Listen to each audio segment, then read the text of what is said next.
In October 1982, a then camera-shy money manager from Boston made his television debut.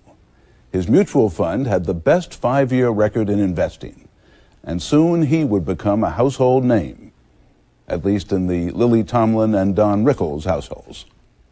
Obviously, the typical investor as an individual doesn't have the time to spend all the time you spend on all this, but is there anything he or she can learn from what you do?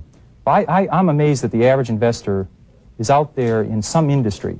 They're in the polyvinyl chloride industry, they're in insurance, they're in textiles, and they're going to see those industries turn.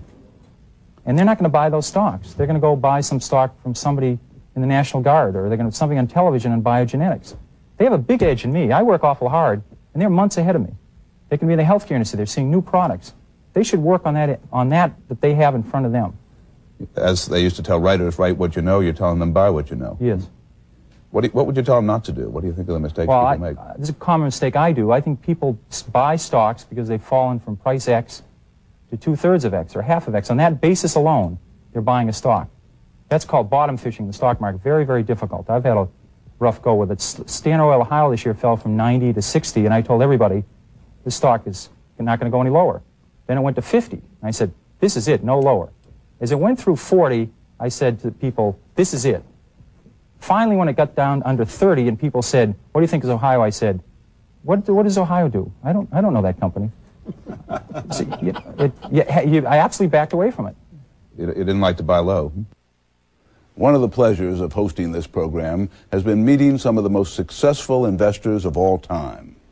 Back in 1995, I interviewed a stripling of 98 years about the markets. Phil, what's the single most important thing that you have learned about investing over the past 3/4 of a century? Patience. Patience. Expand on that. How do you apply patience? Well, I buy things for myself and for clients to hold for 5 years, 10 years, because I won't be around for 10 years or any sizable part of it.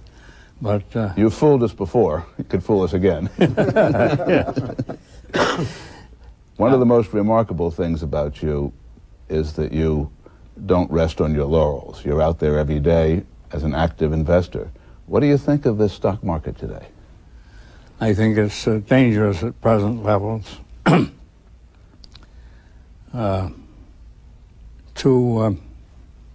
lot of froth on the boom.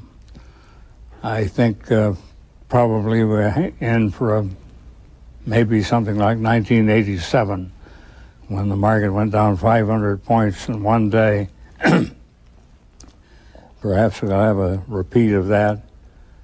But in the long run, this is a great country, despite having too much government.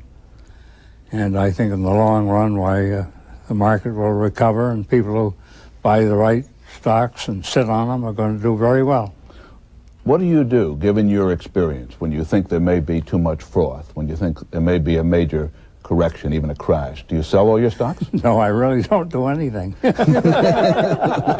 just show that patience, huh? I bought them for the long pull, and I've seen a lot of recessions, and I can live through them, and I can do it again, perhaps.